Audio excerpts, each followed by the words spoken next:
Good morning friends. PCS मंथन के YouTube platform exam express में आपका स्वागत है।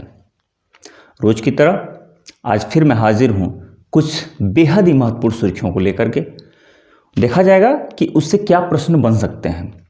आज मैं एक स्पेशल सुर्खी लेके आया हूँ कि जिससे गारंटी है कि प्रश्न आपके एग्ज़ाम में बनने वाले हैं।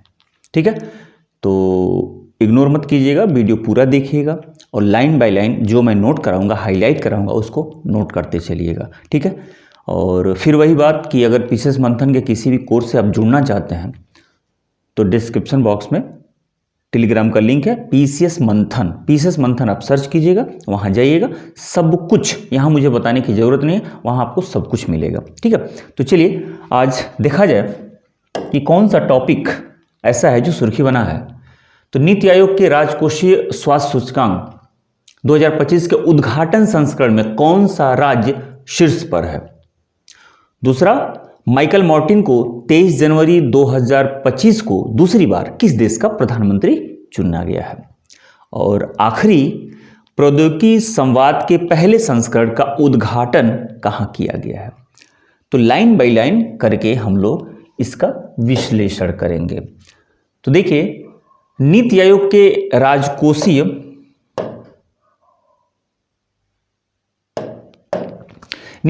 राजकोषीय स्वास्थ्य सूचकांक FHI फिजिकल हेल्थ इंडेक्स 2025 के उद्घाटन संस्करण में ओडिशा को शीर्ष स्थान प्राप्त हुआ है। मोस्ट इंपॉर्टेंट, नोट करते चलिएगा। इंपॉर्टेंट पहला मिला कि ओडिशा को शीर्ष स्थान प्राप्त हुआ है। नीति आयोग द्वारा संकलित रिपोर्ट 24 जनवरी 2025 को 24 को ये भी याद रखिएगा, 24 जनवरी को नई दिल्ली में 16वें वित्त आयोग के अध्यक्ष डॉक्टर अरविंद पनगड़िया द्वारा प्रस्तुत किया गया है। खूब बढ़िया से देखिएगा, नीति आयोग द्वारा राजकोषीय स्वास्थ्य सूचकांक जारी किया गया है। कब जारी किया गया है? तो 24 जनवरी को जारी किया गया है। कौन जारी कर रहा है? तो 16वें वित्त आयोग के अध्यक्ष जो है अरविंद पनगड़िया साहब, वो जारी कर रहे हैं। ठीक है, इसमें शीर्ष स्थान किसे प्राप्त हुआ है? तो उड़ीसा को प्राप्त हुआ। आगे देखिए क्या कह रहा है कि अरविंद पनगड़िया द्वारा जारी तो किया गया है, लेकिन नीति आयोग के उपाध्यक्ष सुमन वेरी और नीति आयोग के CEO VR सुब्रमण्यम भी उपस्थित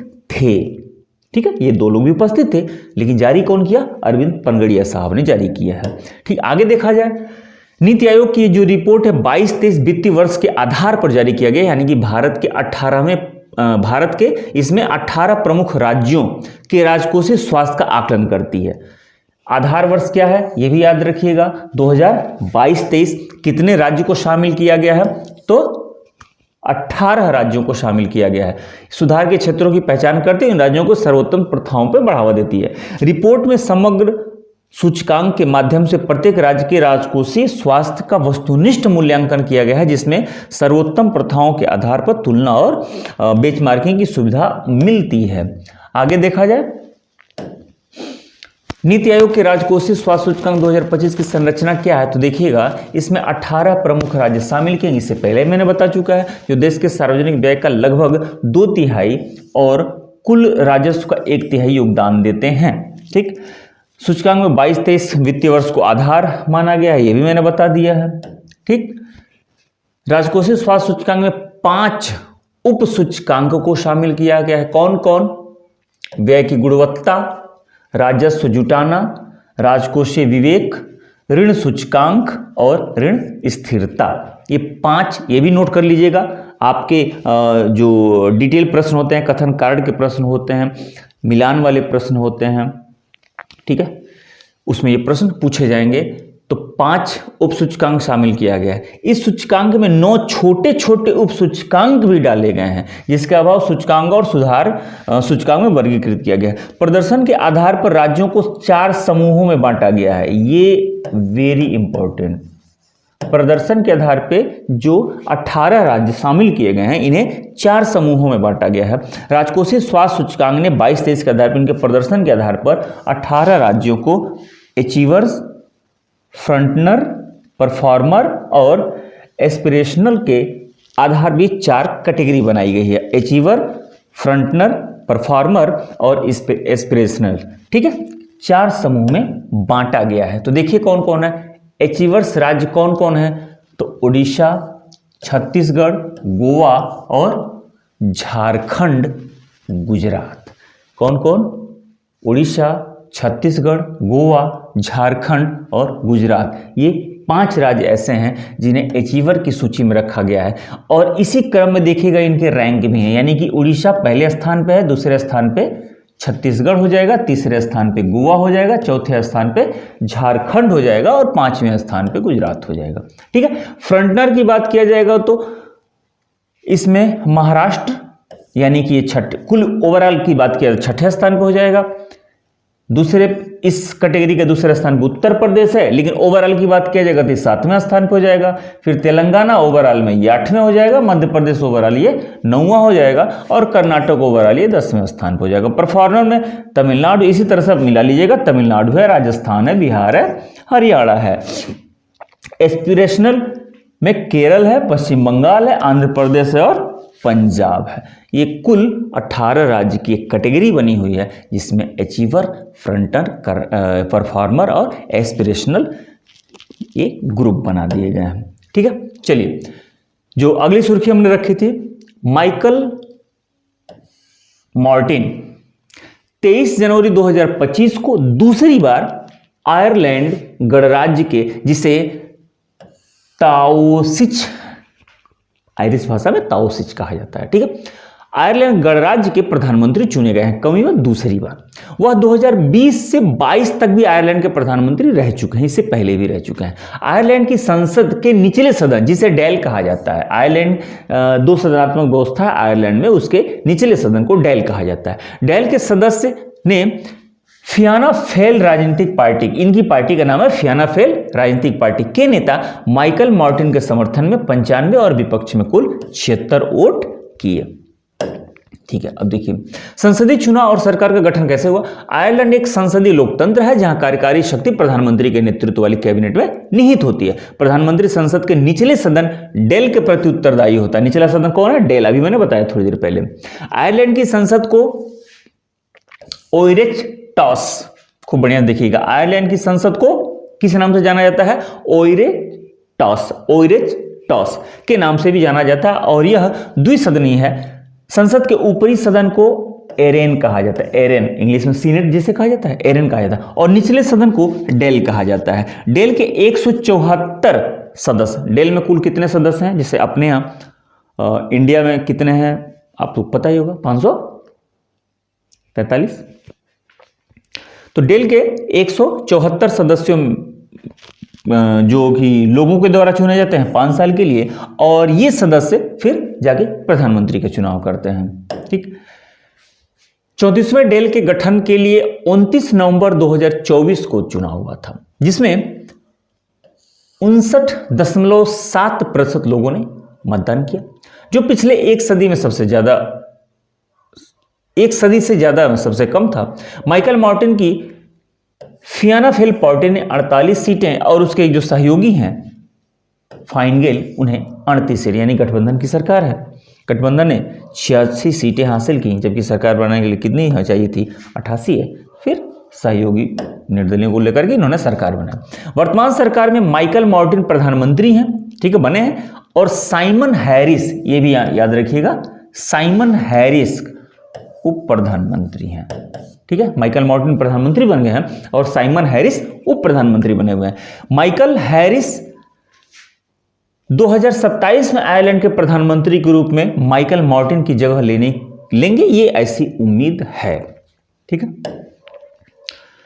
अब थोड़ा सा आयरलैंड के बारे में जान लिया जाए, देश के बारे में। आयरलैंड गणराज्य पश्चिमी यूरोप का एक देश है जो ब्रिटिश द्वीपों में स्थित है। चारों तरफ से ब्रिटिश द्वीप है, उसी में वो भी एक किनारे पे स्थित है। देश को इसके प्रचुर हरे भरे घास के मैदान के कारण इसे एमराल्ड आइलैंड्स भी कहा जाता है। आयरलैंड को प्रोटेस्टेंट ईसाई बहुल क्षेत्र का जो हिस्सा है उसे उत्तरी आयरलैंड के नाम से, और कैथोलिक ईसाई बहुल जो क्षेत्र है उसे आयरलैंड गणराज्य के नाम से जाना जाता है। यानी कि 2 भागों में आयरलैंड विभाजित है, उत्तरी आयरलैंड और आयरलैंड गणराज्य। तो जो उत्तरी आयरलैंड है उसमें प्रोटेस्टेंट ईसाई की बहुलता है, और जो आयरलैंड गणराज्य के नाम से जो है उसमें कैथोलिक ईसाई की बहुलता है। राजधानी की बात करें तो राजधानी इसकी डबलिन है। मुद्रा की बात करें तो यूरो है। इसके राष्ट्रपति माइकल डी हिंसिंग है और प्रधानमंत्री अभी हम लोग बात कर ही रहे हैं माइकल मार्टिन हो गए। अब अगली खबर क्या है?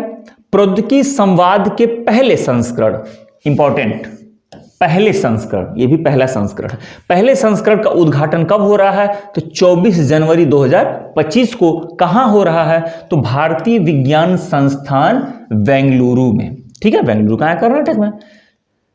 प्रौद्योगिकी संवाद 24 और 25 जनवरी को दोनों वस्तुता और भौतिकी स्थिति में भी तथा हाइब्रिड मोड में भी आयोजित किया गया। दो मोड में आयोजित किया गया, वस्तुता और भौतिकी स्थिति में तथा हाइब्रिड मोड में भी। ये देखिए, यह हमारा बेंगलुरु का संस्थान है। प्रौद्योगिकी संवाद वरिष्ठ नीति निर्माताओं, उद्योग के नेताओं, वैज्ञानिकों और विद्वानों को भारत की अंतर्राष्ट्रीय प्रौद्योगिकी संलग्नताओं सहित प्रौद्योगिकी डोमेन से संबंधित प्रमुख मुद्दों पर चर्चा और विचार विमर्श करने के लिए एक मंच प्रदान करता है। इंपॉर्टेंट क्या है? उद्घाटन सत्र को विज्ञान और प्रौद्योगिकी राज्य मंत्री डॉक्टर जितेंद्र सिंह और भारत सरकार के प्रमुख वैज्ञानिक सलाहकार प्रोफेसर अजय कुमार सूद ने संबोधित किया। तो क्वेश्चन आपका यहां से पूछा जाएगा कि उद्घाटन सत्र में भारत का प्रतिनिधित्व भारत के किस मंत्री ने यहां पर इसका उद्घाटन किया या उसमें संबोधित किया। ठीक है, तो याद रखिएगा, केंद्रीय मंत्री हैं डॉक्टर जितेंद्र सिंह और प्रमुख वैज्ञानिक सलाहकार प्रोफेसर अजय कुमार सूद ने इसे संबोधित किया। ठीक है, अब आज का प्रश्न, देखिए, कौन सा कथन असत्य है? आपको असत्य चुनना है। 24 जनवरी 2025 को नई दिल्ली में 16वें वित्त आयोग के अध्यक्ष डॉक्टर अरविंद पनगड़िया द्वारा नीति आयोग के राजकोषीय स्वास्थ्य सूचकांक जारी किया गया। यह पहला कथन। दूसरा कथन, नीति आयोग की यह रिपोर्ट भारत के 22 प्रमुख राज्यों के राजकोषीय स्वास्थ्य का आकलन करती है। अब ये दो कथन आपके सामने आ गए। आपको बताना है कि इसमें से कौन सा कथन असत्य है। असत्य बताना है आपको। तो पहला ऑप्शन है केवल 1, दूसरा ऑप्शन है केवल 2, तीसरा ऑप्शन है 1 और 2 दोनों, और चौथा ऑप्शन है इनमें से कोई नहीं। तो आप दोनों कथनों पे विचार कीजिए। अभी मैंने पूरी बात बताई है, उसके आधार पे विचार जब करेंगे तो आपको लगेगा कि इसमें से कौन सा कथन असत्य है, और फिर उसके बाद से कमेंट बॉक्स में आप अपना आंसर देंगे। ठीक है, तो उम्मीद करता हूं कि आज मैंने जो कुछ भी टॉपिक्स लाए हैं वो आपके लिए फ़ायदेमंद और लाभदायक होगा। तो मन लगा के पढ़ते रहिए। एग्ज़ाम करीब है, आरओ का भी एग्ज़ाम होने वाला है, डेट जब आ जाए। ठीक है, चलिए फिर तक मिलते हैं अगले टॉपिक पर इसी तरह से कुछ लेकर के। तब तक अपना ख्याल रखिए।